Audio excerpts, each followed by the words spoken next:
Sacktown, what is going on? It's Sacktown Pete back at it again. Thank you guys so much for tuning in. I hope everyone's having a great Friday evening.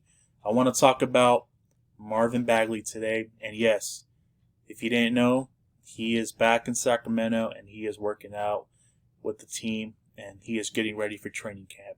So today, I want to mention that I thank you guys so much for all your support. Greatly do appreciate it. I do plan on doing a giveaway very, very soon.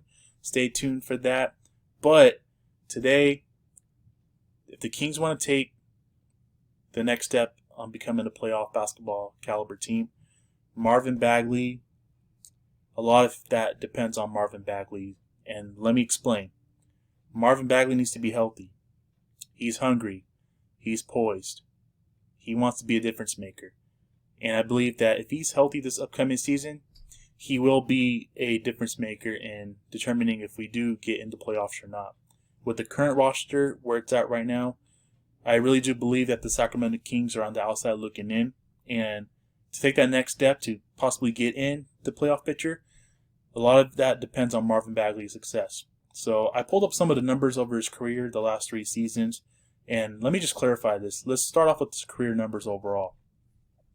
He's played 118 games. We know what the deal is there.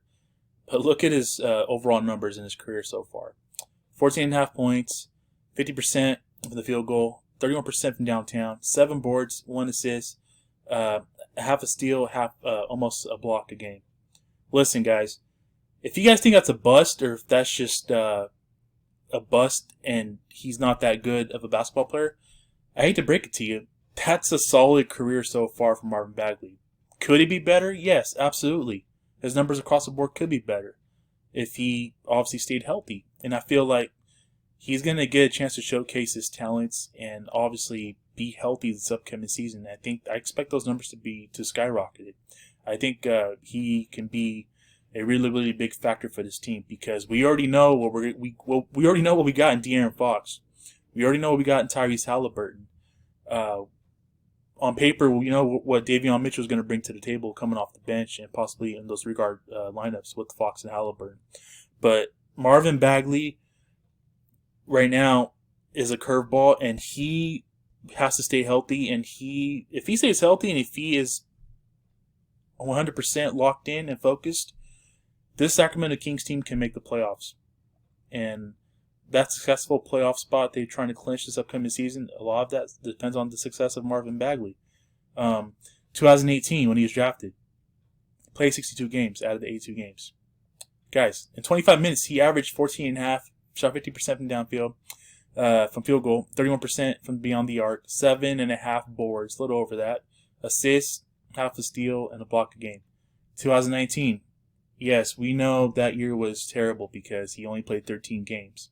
And in those 13 games, he still managed to put up 14 points, 46% overall from the field goal, 18% from downtown. That was horrendous.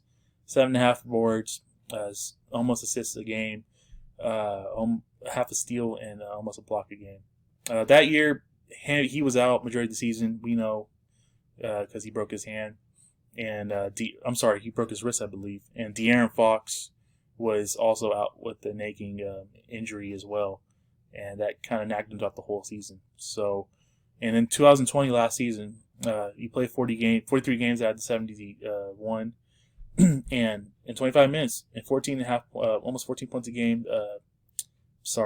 Over 14 points a game, 50% from the field goal, 34% from beyond the arc, which is great, considering the fact that he's a stretch forward or a power forward, should I say. 7.5 boards, assists, half a steal, and half a block a game. Listen, I really do wish Luke Walton can put Marvin Bagley in successful positions to succeed, because we saw a glimpse of that, and I felt like I get that Tyrese Halliburton got a lot of attention offensively, and obviously De'Aaron Fox is De'Aaron Fox, but I felt like maybe if Luke Walton could go back and just watch film on Marvin Bagley in his rookie year, and maybe watch some of the tape from last year and see what he has to do to put them in position to succeed. And I can mention a couple things, Luke. If you're watching this video, Luke, I can mention the fact that you got to play him more in the paint instead of having him hang out on the perimeter. I think it's very frustrating to see a player played out of his comfort zone and comfort levels during multiple times during the season last season. There's times where I'm like, what is going on? Why is Marvin Bagley hanging out on the perimeter? He should not be hanging out on the perimeter. Yes, he improved his three-point shot. I get it. But primarily focus he should be is in the paint and in the middle in the paint. And so at times, have the offense run through him. Have the offense run through him. He can definitely pass the ball for a big. Have the assists might not showcase for it, but I really do feel he's got a good feel for the game, and I think that he hasn't showcased that part of the game. And I think that Luke Walton needs to get with it and needs to utilize that this upcoming season. As far as the playoff picture goes, with the current roster it stands, I think that the Kings are somewhat in the play-in bid, and like I said, the outside looking in. If De'Aaron Fox takes another leap in his development, Tyrese Halliburton is expected to ball out in his sophomore year. Davion Mitchell is coming over to change the cultural defensive side of Kings basketball. Marvin Bagley is hungry. I don't think this world has seen the best of Marvin Bagley yet. And I think that we got a glimpse of that his rookie season. And in the last two seasons, obviously, we got flashes of it. But he's been, unfortunately, hurt the last two seasons. And I feel like we just haven't seen the best of Marvin Bagley yet. And I think I'm excited for Marvin Bagley because he's putting into the work. He's hungry. Earlier this summer, he pretty much seen all the draft class that he was drafted in make the playoffs. Luka, Trey, pretty much the whole draft class that have taken their teams to the playoffs. And he's like, I want to be that guy.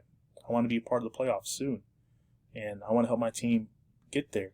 And I really do think that Marvin Bagley can ultimately become that person and be good and healthy and help this team in that drought, man. Get in the playoffs, Marv. Help your team and most importantly, stay healthy. And I really do believe that Marvin Bagley is poised, man. He's poised to definitely be a part of the culture and the team moving forward. Yes, there's been doubts to many of you guys saying that he's not part of the core. You know what? I get that, and I totally understand where you guys are coming from, but I've always said it from day one, since the day we drafted him. From day one, I've always viewed Marvin Bagley as a part of the core with the Fox and the Halliburton and the Rashad Holmes now who resigned, and the Davion Mitchell who's drafted now. So moving forward, I still stand by that. I think Marvin Bagley is a part of the core still until he gets traded or until they, for whatever reason, they pull the plug on him. But I really do think Bagley is going to be great, man. I think he's in for his best season of his career. He is going into a possible extension contract year because he is a restricted free agent after this upcoming season. So next summer we'll see how it goes.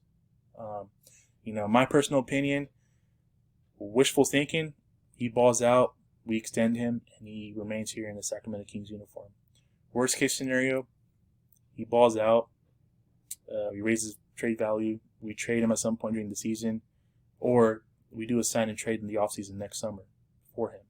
So there's options, man. There's always options there. Regardless of whatever happens to Bagley, we'll address that when that happens, if he ever gets to that latter part of the situation. But right now, I'm focusing on Marvin Bagley coming into this training camp, hungry, primed, ready to freaking stay healthy and ready to freaking ball out. Because Marvin Bagley, you being in the Sacramento Kings uniform, this is your spot to showcase your talents. This is your position to play the best basketball of your career yet in your young NBA career. And I'm rooting for you, man. I know some of you guys might have your mixed feelings about Marvin Bagley, but I'm rooting for him 100%. I always have, and I always will. And I'm hoping that he wins you guys over moving forward this upcoming season. So, with that being said, Marv, wish you the best. Looking forward to seeing you ball out in training camp, the preseason, and most importantly, seeing you ball out once the season starts in October. So, speaking of training camp, we're around the corner, guys. It's about to start less than 2 weeks now, the 28th. So it's here. I can't wait. I'm excited to just, see who's killing it in training camp and just get the news links out of it, like who's doing good and who is balling out. I'm excited for preseason. October 4th is the first game against the Phoenix Suns at home. It's a Monday night. So, and we got FanFest coming up as well. So, October 9th, I believe, which is a Saturday. So, I'm looking forward to that. I plan on going. Let me know if you guys will be attending that. If you're new to my channel, welcome to my channel. Please hit the like and subscribe. I'll greatly appreciate it. And I'm just excited overall just to see Bagley and the Kings, man, just moving forward and, you know, building continuity, staying healthy, balling out, building the chemistry right, man. And I'm hoping that Luke Walton can figure this out because the talent is there, Luke. It really is. The talent is there from offensively and defensively now with your defensive pickups and a Davion Mitchell and a Alex Lynn and a Tristan Thompson who can tremendously help on the defensive end and the rebounding department. So I'm looking forward to it. Let me know what your guys' thoughts are on Marvin Bagley. And I really do believe that if the Marvin Bagley stays healthy and balls out, that just adds another dimension to the Sacramento Kings core because you already got Fox, you already got Halliburton, you already have Mitchell, you have a Rashad Holmes, who's a good two-way player, and you add a healthy Bagley in the mix who can possibly get you 17, 18, and 10, at best 20 and 10, should I say. I think that the Sacramento Kings will have a good shot of ending the drought and making the playoffs. So that's going to do it for me for today's video, guys. Thank you guys so much for tuning in. You guys take care. Have a great evening. Have a great weekend. I will catch you guys in my next video. Take care. God bless. Keep pushing forward, and we will see you guys next time. Peace.